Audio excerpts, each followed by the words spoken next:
ఏరకు మీ కసుగాయలు దూరకు మీ బంధుజనుల దోషము సుమ్మి పారకు మీ రణమందున మీరకు మీ గురువులాజ్ఞ మేదిని సుమతి.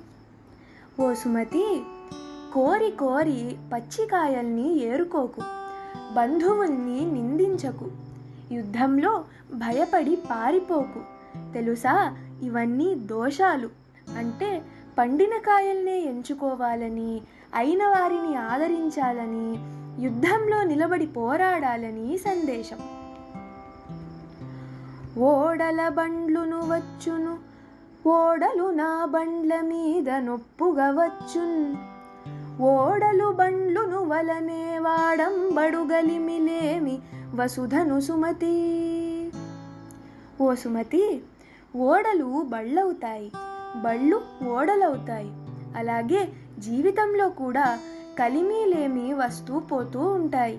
అవేవి పట్టించుకోకుండా, కలిమి ఉన్నప్పుడు పొంగిపోకుండా, లేమి ఉన్నప్పుడు కృంగిపోకుండా మన పని మనం చేసుకుంటూ వెళ్ళిపోవడమే.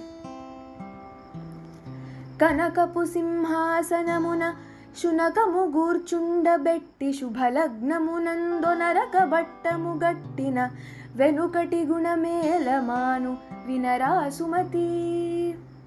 ఓ సుమతి, ఒక కుక్కను తీసుకువచ్చి కనకపు సింహాసనంపై కూర్చోబెట్టి దానికి పట్టాభిషేకం చేసినంత మాత్రాన ఆ కుక్కకు వెనుకటి గుణం మాసిపోతుందా? పోదుగాక పోదు.